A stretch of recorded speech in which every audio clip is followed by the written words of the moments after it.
Hello everyone, welcome to Eklavya Snatak and I am Sachin. और आज की इस वीडियो में हम सभी देखेंगे जो आपका सब्जेक्ट है Indian government and politics semester 2 और न्यू एजुकेशन पॉलिसी का जो आपका सिलेबस है एकदम लेटेस्ट वाला, उसके अकॉर्डिंग जो आपकी यूनिट सेकंड है state formation and nation building, integration of princely states, linguistic reorganisation of states. ये जो वीडियो है ये रेगुलर स्टूडेंट्स के लिए, एसओएल वालों के लिए और एनसी वेब के लिए, सभी के लिए हेल्पफुल है ये प्रोग्राम से अगर आप हो। तो चलिए वीडियो को स्टार्ट करते हैं। और आपको बाकी वीडियो के जो लिंक हैं वो डिस्क्रिप्शन में दे दिए जाएंगे, तो आप प्लीज़ डिस्क्रिप्शन को ज़रूर चेक।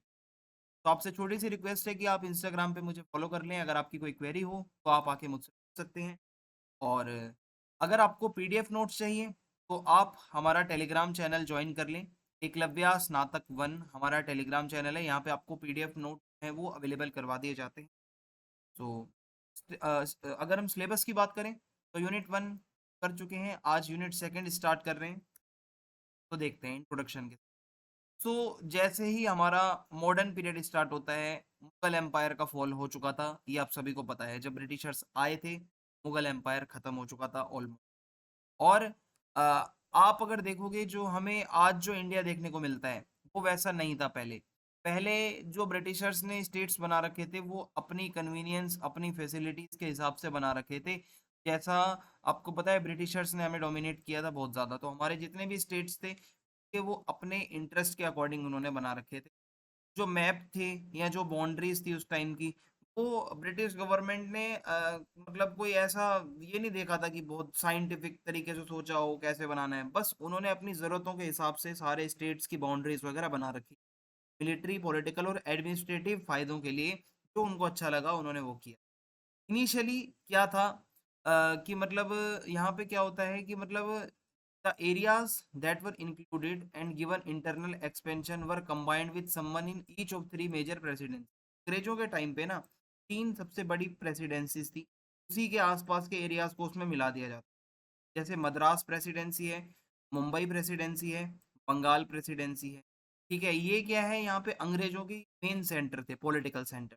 तो इनके आसपास के एरियाज को इन प्रेसिडेंसीज में ही काउंट किया जाता था मिलाकर।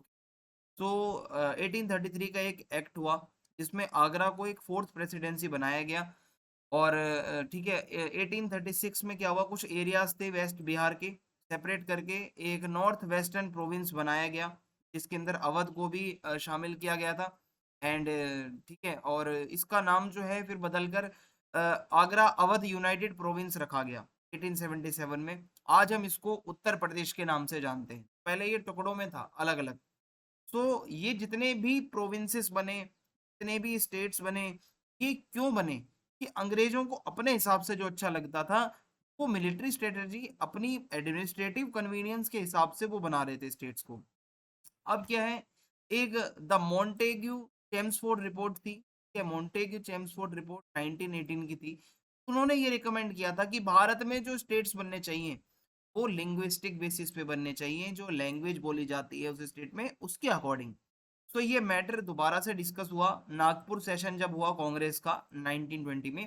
तो यहाँ पे कांग्रेस की जो ऑल इंडिया की जो ऑफिशियल कमेटी थी उन्होंने इस बात को एक्सेप्ट कर लिया कि जब भी हम आज़ाद होंगे, जब हमें इंडिपेंडेंस मिलेगी, तो हम क्या करेंगे, लिंग्विस्टिक बेसिस पे ही अपनी जो है यहाँ पे स्टेट्स को बनाएंगे, रीऑर्गेनाइज करेंगे। तो अब मैं आपको प्रिंसली स्टेट्स के बारे में कुछ बताने वाला हूँ। देखो, जब ब्रिटिशर्स इंडिया में रूल कर रहे थे, एक तो उन्होंने वो एरियाज को कैप्चर किया था जो डायरेक्ट ब्रिटिशर्स के रूल में थे, तो वो खुद वहां पे रूल करते थे। बाकी के जो एरियाज थे जैसे जम्मू कश्मीर है, और इसके अलावा जूनागढ़ है, मणिपुर है, हैदराबाद है, वहां पे वहां के प्रिंसली जो किंग्स होते थे, जो प्रिंस होते थे, जो राजा महाराजा होते थे, वो रूल करते थे। तो ऐसे में जब हमें इंडिपेंडेंस मिली तो अंग्रेजों ने उनको भी इंडिपेंडेंस दे दी कि भाई आप चाहो तो इंडिया में आओ राजा महाराजाओं, चाहो तो आप अपना अलग से बना लो स्टेट। सो ऐसे में भाई इतना मतलब बहुत बड़ा खतरा है ये। तो अगर इंडिया में से आप हटा दोगे जितने भी ये मेन मेन स्टेट्स हैं, तो बचेगा क्या भाई, इंडिया में कुछ भी नहीं बचेगा। सो यही स्टोरीज अब मैं आपको बताऊंगा। कौन से वो प्रिंसली स्टेट्स है, ऐसे लगभग ना 565, लगभग 565 प्रिंसली स्टेट्स थे जो कि मना कर रहे थे इंडिया में शामिल होने से, या आप कह सकते हो बहुत दिक्कतें थी।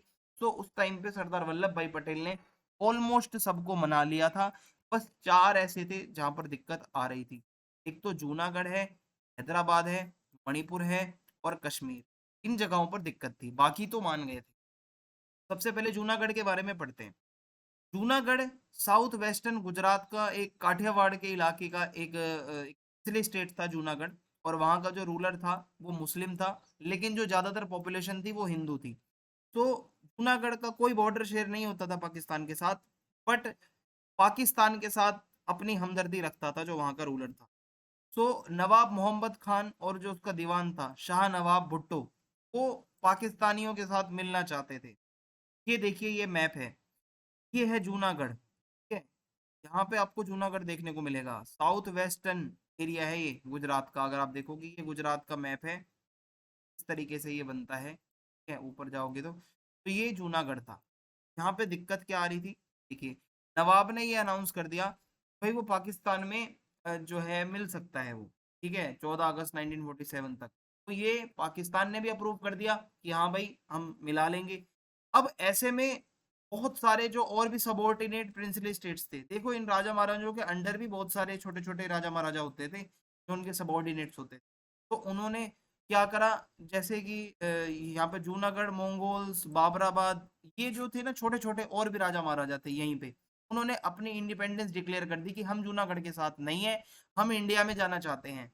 तो ऐसे में जो नवाब था जूनागढ़ का, उसने मिलिट्री भेज दी अपनी, ठीक है, ये सबॉर्डिनेट्स को, छोटे छोटे राजा महाराजाओं को दबाने के लिए और इनको कॉन्क्वेर करने के लिए वापस। अब क्या हुआ, पीपी मेनन जो है वो जूनागढ़ जाते हैं और दीवान से मिलते हैं और उन पे प्रेशर डालते हैं कि इंडिया में मर्ज हो जाओ आप। दीवान डिमांड करता है कि भाई मतलब एक रेफरेंडम होना चाहिए, ठीक है। और यहाँ पे क्या है कि मील वाइल क्या हुआ कि एक अल्टरनेटिव गवर्नमेंट जो है जूनागढ़ में बनाई गई बाय श्यामल दास गांधी, जो कि महात्मा गांधी के नेफ्यू थे। और बाद में क्या होता है, यहाँ पे ये मूवमेंट्स चलती हैं, नवाब के खिलाफ आवाजें उठाई जाती हैं, तो नवाब डर गया और वो डर के मारे भाग गया, ठीक है, अपना जूनागढ़ छोड़कर वो कराची में भाग गया। और जो दीवान था वहाँ का शाहनवाज भुट्टो, वो एग्री कर देता है कि भाई हम जूनागढ़ को हैंड ओवर कर रहे हैं गवर्नमेंट ऑफ इंडिया को। तो ऐसे में गवर्नमेंट ऑफ इंडिया ने एक रेफरेंडम करवाया, लोगों से पूछा कि आप इंडिया में रहना चाहते हो या पाकिस्तान में। तो 20 फरवरी 1948 को ये रेफरेंडम हुआ। 91% जो जनता थी वो जूनागढ़ को इंडिया में मिलाना चाहती थी। इसी के साथ जूनागढ़ हमारा एक इंटीग्रल पार्ट बन गया। तो ये जूनागढ़ की कहानी, आई होप आपको समझ में आई होगी। अब आगे बढ़ते हैं। अब है हैदराबाद। हैदराबाद को कैसे मिलाया जाता है इंडिया के अंदर। हैदराबाद एक बहुत बड़ा एक एरिया था, प्रिंसली स्टेट था। 82,000 स्क्वायर माइल्स का इसका एरिया था, पॉपुलेशन अबाउट 1.7 करोड़। और 87% पॉपुलेशन वो है हिंदू, लेकिन वहां का जो राजा था मुस्लिम, निजाम उस्मान अली। और वो पूरी तरीके से उसको सपोर्ट मिलता था मुस्लिम ऑर्गेनाइजेशंस का। इतिहाद उल मुस्लिमीन, ये एक ऑर्गेनाइजेशन है जो कि पूरा सपोर्ट करती थी इसे। ये बहुत पैसों वाला था, बहुत अमीर, फुल ऑफ पावर। अब माउंट बेटन के अटेम्प्ट ये थे कि निज़ाम को समझाए कि भाई मर्ज हो जाओ, इंडिया में आ जाओ, बट कामयाब नहीं हुए उसमें। और निज़ाम ने तो इस मुद्दे को इंटरनेशनलाइज करने की भी कोशिश करी, ठीक है। यूएन सिक्योरिटी काउंसिल में भी आवाज उठाई, कोर्ट ऑफ जस्टिस में भी वो गया कि भाई हैदराबाद को क्यों इंडिया अपने में मिलाना चाहता है, हम जब आज़ाद रहना चाहते हैं। तो ऐसे में सरदार वल्लभ भाई पटेल जो हैं वो अब यहाँ पे अपना रोल दिखाते हैं और वो पहले बातचीत करते हैं, बट बातचीत से बात नहीं बनती। निजाम वहां के लोगों के ऊपर अत्याचार कर रहा था। सो होता क्या है, 13 दिसंबर 1948 को 1948 को ऑपरेशन पोलो चलाया जाता है। इंडियन आर्मी जो है वो हैदराबाद में जाती है और वहां पे जो लॉ और ऑर्डर का जो सब कुछ बिगड़ा हुआ था उसको वापस से ठीक करती है। और उसके बाद क्या होता है, निजाम सरेंडर कर देता है, भाई इंडियन आर्मी के आगे तो वो क्या ही करेगा। तो उसके बाद हैदराबाद पूरी तरीके से हमारा एक इंटीग्रल पार्ट बन जाता है। गवर्नमेंट ऑफ इंडिया थोड़ी सी उसके ऊपर जो है दया दिखाती है निजाम के ऊपर, उसको कोई पनिशमेंट नहीं देती और उसको फिर भी प्रेस रखने की जो है इजाज़त मिल जाती है, यानी कि वो कुछ अपनी प्रॉपर्टी रख सकता था। लाइक 15 लाख वो जो है वो रख सकता था अपने पैसे, कुछ उसकी प्रॉपर्टी थी, कुछ जगह थी, वो भी वो रख सकता था। और इस तरीके से हैदराबाद हमारा एक पार्ट बनता है। जूनागढ़ और हैदराबाद दोनों मैंने आपको समझा दिए हैं। अब है कश्मीर। कश्मीर के बारे में आप सभी जानते हैं, सुंदर सा बहुत ही अच्छा एक प्यारा इलाका जो कि भारत का इंटीग्रल पार्ट है। तो ये लगभग 84,741 स्क्वायर माइल्स में फैला हुआ है। कश्मीर की पॉपुलेशन अगर आप देखोगे भाई बहुत ज़्यादा थी, ठीक है, 4-4 लाख इससे भी ज़्यादा लोग हो सकते। तो वहाँ पे होता क्या था, वहाँ के जो 3/4 जो पॉपुलेशन थी ना वो थी मुस्लिम। अब दिक्कत ये है कि भाई इसके जो बॉर्डर है वो अफगानिस्तान से भी जा रहे हैं, टच हो रहे हैं, चाइना से, शिनयांग, तिब्बत और इंडिया से भी और पाकिस्तान, बहुत सारे बॉर्डर्स इसके टच हो रहे थे उस टाइम पे। तो जो वहाँ के राजा हरि सिंह थे वो हिंदू थे, हालांकि वहाँ की जो 3/4 पॉपुलेशन है वो मुस्लिम थी। अब आगे देखते हैं। महाराजा हरि सिंह जो है वो ये चाहते थे कश्मीर फ्री रहे, ना इंडिया में जाए ना पाकिस्तान में जाए। और in fact his rule was challenged by Sheikh Abdullah, जो कश्मीर के मेन पार्टी है एक द नेशनल कॉन्फ्रेंस, उसके वो लीडर थे शेख अब्दुल्ला। कहते हैं कि भाई ऐसा नहीं होना चाहिए, हरि सिंह का रूल नहीं आना चाहिए। तो अपनी इंडिपेंडेंस को मेंटेन करने के लिए Maharaja Hari Singh did not merge India और पाकिस्तान, वो इंडिया या पाकिस्तान के साथ शामिल नहीं होना चाहता था, जो कश्मीर का राजा था। और यहाँ पे गांधी जी ने भी और माउंट बैटन ने भी बहुत ज्यादा समझाया था उसे, लेकिन नहीं माना। नेहरू जी जो थे वो ये थे कि भाई कश्मीर हमारा है, बहुत पहले से प्राचीन समय से, तो कश्मीर हमारे में ही आना चाहिए। तो सरदार वल्लभ भाई पटेल भी बहुत ज़्यादा चाहते थे कि हमारे में ही आए, ठीक है। और यहाँ पे होता क्या है कि जैसे पाकिस्तान ने कोशिश करी जूनागढ़ को हथियाने की, इंडिया भी कोशिश करने वाला था कि भाई कश्मीर अपना वापस आ जाए। तो पाकिस्तान ये चाहता था कि कश्मीर उसके पास आ जाए, क्योंकि भाई मुस्लिम मेजोरिटी थी, 3/4 जो पॉपुलेशन है वो मुस्लिम है। पाकिस्तान ये चाह रहा था कि कश्मीर हमारे पास आ जाए। और India was of the view of that religious elements, कुछ धार्मिक तत्व थे वहां पे, ठीक है, कश्मीर के अंदर और वहां की मेन पार्टी के अंदर, जो कि सेक्युलर रहना चाहते थे। तो ऐसे में क्या होता है, शेख अब्दुल्ला जो अपनी स्पीच देते थे वो कुछ ऐसा बताना चाहते थे, में अलग से ये राजा हरि सिंह के रूल में नहीं रहना चाहिए। और यहाँ पे क्या है, महाराजा हरि सिंह तो अपना इंडिपेंडेंट रहना चाह रहा था। सो लगातार यहाँ पे इंडियन गवर्नमेंट जो है डिस्कस करती है, रेफरेंडम करवाओ, रेफरेंडम करवाओ, लोगों से पूछो क्या होता है। बट कुछ वो मान नहीं रहा था, कश्मीर हमारी सुन नहीं रहा था। अब क्या होता है कि भाई हजारों कुछ ट्राइबल पठान आतंकवादी पाकिस्तान के बॉर्डर से होते हुए कश्मीर पे इन्वेजन करते हैं। और इनको पूरी तरीके से सपोर्ट था पाकिस्तानी आर्मी का। ये जो थे कश्मीर के ऊपर हमला करने आते हैं, और ये हमले का जवाब नहीं था राजा हरि सिंह के पास, और उन्होंने इंडिया से मदद मांगी 1947 अक्टूबर 24 को। और शेख अब्दुल्ला और पटेल जो थे उन्होंने फिर से राजा हरि सिंह के ऊपर प्रेशर डाला कि भाई मर्ज हो जाओ इंडिया में। तो हरि सिंह जो थे उन्होंने इंस्ट्रूमेंट ऑफ एक्सेशन, जो कि एक डॉक्यूमेंट था, इसके ऊपर साइन करके आप मर्ज होते हो, तो उस पर उन्होंने साइन कर दिए। और इसी तरीके से फुली कश्मीर हमारा मर्ज होता है इंडिया। तो अब क्या होता है, जनवरी 26 1950 को कॉन्स्टिट्यूशन ऑफ इंडिया बनता है कश्मीर के अंदर। बट स्पेशल प्रोविजन दिए जाते हैं कश्मीर को अंडर आर्टिकल 370 कि उनका अपना सेपरेट कॉन्स्टिट्यूशन बन सकता है, वो अपने खुद के कानून बना सकते हैं। और ये जो है 26 जनवरी 1957 को बना। तो कश्मीर जो है इंडिया में तो शामिल हो गया, लेकिन स्पेशल स्टेट की तरह।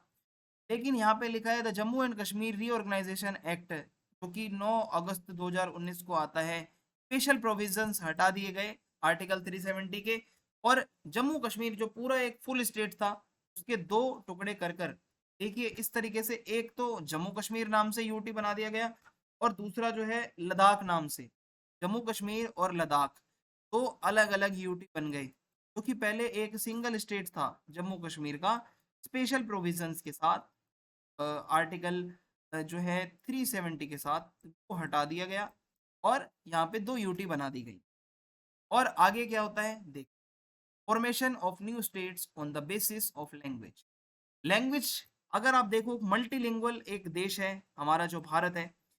2011 के सेंसस के अकॉर्डिंग लगभग 600 प्लस लैंग्वेजेस जो है वो बोली जाती हैं। 300 ऐसी लैंग्वेजेस हैं जो कॉमनली यूज होती ही।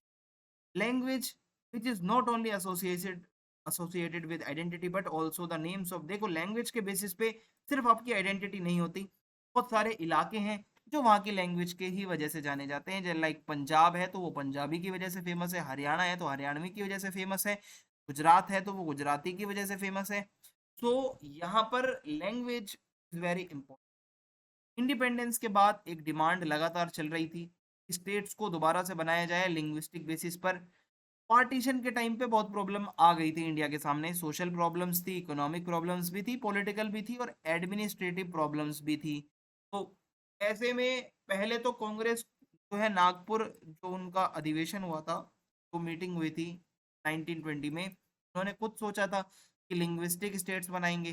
बट 1947 के पार्टीशन के बाद कांग्रेस का तो भाई यूनिटी के ऊपर ज्यादा ध्यान गया कि भाई देश टूट ना जाए, तो लिंग्विस्टिक स्टेट्स की बात तो अब ये भूल गए। अब क्या हुआ, लगातार डिमांड बढ़ती रही बढ़ती रही बढ़ती रही, और चैलेंजेस, ये जो पार्टीशन के चैलेंजेस आए, हमारे जो नेता थे वो रिऑर्गेनाइज स्टेट स्टेट के रीऑर्गेनाइजेशन को लेकर बहुत ज़्यादा चिंतित थे, टेंशन में थे। सो ऐसे में फिर क्या होता है, एक 3 मेंबर कमेटी बनाई जाती है, जिसको कहा जाता है JVP, ठीक है, जवाहरलाल नेहरू इसके एक मेंबर थे, और जवाहरलाल नेहरू, वल्लभ भाई पटेल और पट्टाभी सितरामैया, ये JVP नाम से एक कमेटी जानी जाती है, इसीलिए बनाई गई थी स्टेट्स के रीऑर्गेनाइजेशन का मामला देख। ये कमेटी डिसएग्री करती है कि भाई लिंग्विस्टिक बेसिस पे नहीं बनना चाहिए, इस टाइम पे बहुत सेंसिटिव है देश, पार्टीशन हुआ है।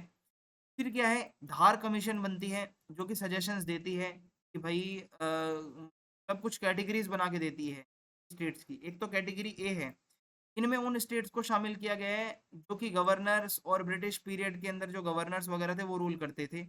और there was also a provision for the formation of legislative assemblies and legislative council, in state में बननी चाहिए। इनमें आते हैं असम, बिहार, मुंबई, मध्य प्रदेश, मद्रास, उड़ीसा, पंजाब, यूनाइटेड प्रोविंसेस और वेस्ट बंगाल। ये मेनली वो जगहें थी कैटेगरी ए में जहाँ डायरेक्ट ब्रिटिशर्स का रूल था। कैटेगरी बी में वो आते हैं जो प्रिंसली स्टेट्स के ज्यादातर जो एरियाज थे, हैदराबाद है, जम्मू कश्मीर है, सेंट्रल इंडिया, मैसूर, पेप्सू, राजस्थान, सौराष्ट्र, त्रावणकोर, कोचीन, विंध्य प्रदेश, इनको बनाना था। फिर कैटेगरी सी में वो आते हैं जो कि चीफ कमिश्नर और मतलब जो रूल करते थे चीफ कमिश्नर्स वगैरह, अजमेर, भोपाल, बिलासपुर, कुर्ग, दिल्ली, हिमाचल प्रदेश, कच्छ, मणिपुर, त्रिपुरा और बिहार। कैटेगरी डी में वो आते हैं अंडमान एंड निकोबार द्वीप ग्रुप, जो कि टाइम पे स्टेट की कैटेगरी में रखे गए थे।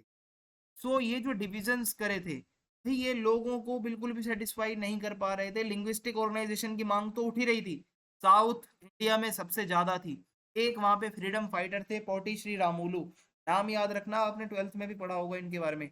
इन्होंने एक अनिश्चितकालीन भूख हड़ताल, इनडेफिनेट हंगर स्ट्राइक पे ये गए, और 19 अक्टूबर को 1952 को ये गए थे, लेकिन इनकी डेथ हो जाती है दिसंबर 16 1952 को, जब इनका 56th डे था हंगर स्ट्राइक का। अब ऐसे में और ज्यादा दंगा भड़कता है, और मद्रास के जो तेलुगु स्पीकिंग एरियाज थे वहां पे ये ज्यादा बवाल था। लगातार दंगे होते हैं, डेमोन्स्ट्रेशंस चलते हैं, वायलेंस होती है, स्ट्राइक्स होती हैं, 3 दिन तक लगातार ये चलती हैं। और उसके बाद बहुत लोग मारे जाते हैं वायलेंस में, पुलिस की फायरिंग होती है, सेंट्रल गवर्नमेंट के ऊपर प्रेशर आ जाता है, और उस टाइम पे आंध्र प्रदेश नाम से एक नया जो है एक सेपरेट जो है एक बनाया जाता है state on October 1 1953। Andhra Pradesh पहला लिंग्विस्टिक बेसिस पर स्टेट बनने वाला एक स्टेट था, और ये पहला ही स्टेट था, मैंने आपको बता दिया है तो याद रखना। अब क्या है, लगातार और भी डिमांड आती रही, और ज्यादा एक्टिव हो गए अलग अलग रीजन्स में कुछ ग्रुप्स कि भाई उसको तो बना दिया, हमें भी बनाओ। सो अब यहाँ पे स्टेट रीऑर्गेनाइजेशन कमीशन बनाई जाती है अंडर द चेयरमैनशिप ऑफ फजल अली इन दिसंबर 1953। अब स्टेट ऑर्गेनाइजेशन कमीशन जो है ये क्या करती है, कुछ रिकमेंडेशंस देती है, कुछ बातें बताती है।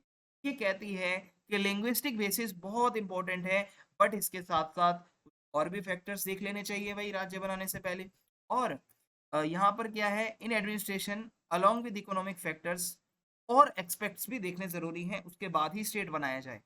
और the region should be restructured on the basis of the 4 major languages, जो एरियाज हैं वो बनाए जाने चाहिए, जो मेनली कुछ लैंग्वेजेस हैं, तेलुगु है, तमिल है, कन्नड़ है, ठीक है, और एक डिस्ट्रिक्ट है एंड तालुका जो है वो रिओर्गनाइजेशन करके इसको मतलब इस तरीके से बनाना चाहिए, जो लैंग्वेज वहाँ पे बोली जा रही है, तमिल है तो तमिलनाडु बना दो, ठीक है, कन्नड़ है तो कर्नाटक बना दो, तेलुगु बोल रहे हैं तो आंध्र प्रदेश बना दो। तो मेनली जो साउथ इंडिया में जो है वो लैंग्वेजेस के बेसिस पर स्टेट्स बनाए जाने थे।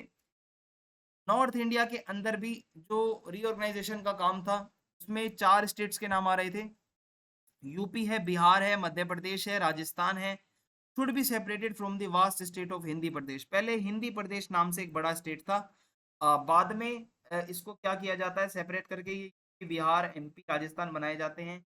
और ऐसे ही कुछ चेंजेस ईस्टर्न स्टेट्स में भी होने थे। और यहाँ पे क्या है, असम और बिहार के अंदर ट्राइबल स्टेट्स को लेकर इन्होंने अपोज किया कि भाई ऐसा अभी नहीं होना चाहिए। तो रिकॉग्नाइजेशन का जो एक्ट था 1956 का, कुछ स्टेट्स बने उसमें। पहला था आंध्रा, सबसे पहला तो यही था। असम, बिहार, ठीक है, some areas were transfer to West Bengal, Bengal में भी कुछ एरियाज चले गए बिहार के। Mumbai, division into Maharashtra and Gujarat, बहुत बड़ा मुंबई था जो कि महाराष्ट्र और गुजरात दो स्टेट्स बन गए। Jammu and Kashmir, Kerala, Madhya Pradesh, central India was formed by combining Vindhya Pradesh and Bhopal state, इसको जोड़कर ये बना। while the Marathi speaking Nagpur division was included in Mumbai province, Maharashtra में चला गया नागपुर। मैसूर, ठीक है, in addition to Coorg district the area was expanded to Kannada speaking areas of south Mumbai and Kannada speaking areas of western Hyderabad. Mysore जो है उसको कर्नाटक नाम से बनाया गया, इन एरियाज को जोड़ जाड़ के, कन्नड़ एरियाज को जो जहाँ कन्नड़ बोली जाती है। और ओडिशा है, फिर मद्रास है। तो ये जो मालाबार का रीजन है, ठीक है, वो separated from the eastern part of Madras state and included in Kerala. और त्रावणकोर जो है वो कोचीन से अलग करके यहाँ पे क्या है कि card out of Cochin in the southern district of Kanyakumari, Madras was renamed Tamil Nadu. Tamil Nadu एक बिल्कुल नीचे का एरिया था, ठीक है। और त्रावणकोर जो इस साइड था, जो कि कोचीन से अलग किया गया था, ठीक है। तो यहाँ पे ये मद्रास के एरिया में नीचे सबसे तमिलनाडु बनता है। फिर है the reason was expanded by merging the Punjab Patiala and east Punjab unions, ठीक है। और फिर क्या है कि by combining Rajasthan and Ajmer the area was expanded to include areas from Mumbai and central India state. फिर है उत्तर प्रदेश, फिर वेस्ट बंगाल। ये कुछ उस टाइम के टेम्पररी स्टेट्स थे जो बनाए गए थे। गवर्नमेंट जो है वो एक्सेप्ट करती है इस रिपोर्ट, अमेंडमेंट्स भी करती है इसमें। और फिर क्या है, पार्लियामेंट जो है वो द स्टेट्स रिऑर्गेनाइजेशन एक्ट 1956 को पास करता है, जो कि नवंबर 1 1956 को किया जाता है। और इसके अंडर 14 स्टेट्स बनाए जाते हैं, आंध्र प्रदेश, असम, मुंबई, जम्मू कश्मीर, केरला, मद्रास, मैसूर, उड़ीसा, पंजाब, राजस्थान, यूपी, वेस्ट बंगाल। ये देखिए जो पीछे हमने पढ़ा था ना, उन स्टेट्स में अमेंडमेंट हुए। इसके नाम आपको अजीब से लग रहे होंगे। अब जो ये जो मैंने नाम पढ़े हैं, ये आपको स्टेट्स के नाम भी पता होंगे, क्योंकि ये क्या है कि कुछ अपडेट किया गया था लिस्ट में। 6 यूनियन टेरिटरीज बनी, अंडमान निकोबार आइलैंड, दिल्ली, हिमाचल प्रदेश, मणिपुर, त्रिपुरा एंड लक्षद्वीप, ये बनाए गए। अब करेंटली जो डिमांड है, तो बाद में भी कुछ, तो ये प्रोसेस रुका नहीं, नए नए स्टेट्स बनते रहे। गुजरात बना 1968 में, नागालैंड बना 1963 में, हरियाणा बना 1966 में, हिमाचल बना 1971 में, मेघालय और मणिपुर, त्रिपुरा बने 1972 में, सिक्किम बना 1975 में, मिजोरम बना 1986 में, अरुणाचल 1987 में, उत्तरांचल, झारखंड और छत्तीसगढ़ बने 2000 में, तेलंगाना बना 2014 में। तो ऐसे ही डिमांड रेगुलर बेसिस पर आती रहती है, आती रहती है। जैसे कि अभी डिमांड है हरित प्रदेश बनाने की, वेस्टर्न उत्तर प्रदेश को यहाँ पे जो है हरित प्रदेश बना दिया जाए, 22 डिस्ट्रिक्ट्स को जोड़कर। ऐसी डिमांड चलती रहती है। बहुत सारी पॉलिटिकल पार्टीज हैं जैसे राष्ट्रीय लोक दल वगैरह, ये अपनी मांग उठाते। पूर्व प्रदेश जो कर्नाटक का एरिया है, was included class C states. 1956 तक ये क्लास सी में आता था, जहाँ पर चीफ कमिश्नर का रूल था, ये मैंने आपको पीछे बताया है। मीरकर वहाँ की कैपिटल थी। तो it was included in the state of Mysore by the state reorganisation act 1956। उसके बाद क्या होता है, वहाँ की कुछ रीजनल पार्टीज हैं कर्नाटका की, जैसे टीपी है, वो क्या करते हैं कि कूर्ग नाम से एक स्टेट बनाया जाए, क्योंकि कूर्ग का कल्चर अलग है, वहाँ की जोग्राफिकल कंडीशन अलग है। तो कूर्ग की डिमांड होती है। मिथिलांचल, तो मैथिली लैंग्वेज बोलने वाले जो हैं बिहार के अंदर 4 करोड़ लोग हैं, वो कहते हैं मिथिलांचल बनाओ हमारा अलग से, ठीक है। और वहाँ के जो चीफ मिनिस्टर हैं जगन्नाथ मिश्रा, वो सबसे बड़े इसके सपोर्टर रह चुके हैं। और भी बहुत सारे यहाँ पे हैं भाई जो कहते हैं कि अलग से यहाँ पे बनाना चाहिए मिथिलांचल। सौराष्ट्र की डिमांड आती है, गुजरात के अंदर से सौराष्ट्र को अलग करो, और वहाँ की लैंग्वेज, वहाँ की कल्चर थोड़े से अलग हैं, इसके लिए भी सौराष्ट्र की डिमांड भी आती है। एंड इसके अलावा बुंदेलखंड की डिमांड आती है, यूपी और एमपी से अलग कर कर कुछ एरियाज को बुंदेलखंड बनाया जाए। और ये मेन है भाई, इसके अंदर बुंदेलखंड वाला याद रख लो आप। और बुंदेलखंड मूवमेंट भी चलती रहती है, बुंदेलखंड कांग्रेस इसको आगे ले जाती है, जो कि नेशनल पार्टी है वहाँ की। तुल्लु नाडु, ये एक केरला और कर्नाटका की कुछ जगह को जो है वहाँ तुल्लु बोली जाती है एक भाषा, एक नया स्टेट तुल्लु नाडु नाम से बनाया जाए, वहाँ के लोग क्लेम करते हैं। तो Tulu is not spoken other parts of Karnataka, so this region of Kerala and Karnataka has distinct. तो ये हमारी कुछ अलग से पहचान है, ये कहते हैं तुल्लु नाडु अलग से बनाया जाए हमारा। कौशल स्टेट, ये क्या है कि there is a demand to separate the districts of western part of Orissa, Orissa के कुछ वेस्टर्न पार्ट्स को अलग करके एक कौशल राज्य नाम जो है वहाँ पे दिया जाए। और एक पॉलिटिकल पार्टी है वहाँ की कौशल क्रांति दल, वो लगातार इसके लिए आवाज उठाती है। और इसके अलावा ग्रेटर कूच बिहार बनाया जाए, ठीक है, greater Bihar combining many parts of west Bengal, west Bengal के बहुत सारे एरियाज को जोड़कर एक ग्रेटर बिहार बनाया जाए। ये ठीक है, ये मतलब होती है वहाँ पे लगातार मांग चलती है। पूर्वांचल की मांगे कि भाई ईस्टर्न उत्तर प्रदेश के 35 डिस्ट्रिक्ट अलग करके पूर्वांचल बनाया जाए, क्योंकि ये जो है बिहार से भी इसकी बाउंड्री लगती है, नेपाल से भी लगती है। तो ये कहते हैं कि भाई एक पार्टी है वहाँ की जनवादी पार्टी, वो ज़्यादा इसमें आवाज़ उठाती है। मारू प्रदेश, ये क्या है, in the light of development has not reached the 9 districts of west Rajasthan, यानी कि कुछ ऐसे जिले हैं जहाँ पर इतना विकास नहीं हुआ है। तो ऐसे में जयवीर सिंह गोदारा, जो कि लगातार मूवमेंट चलाते हैं 20 साल से, वो कहते हैं कि मतलब मारू प्रदेश नाम से एक अलग बनाओ हमारा राजस्थान में ही।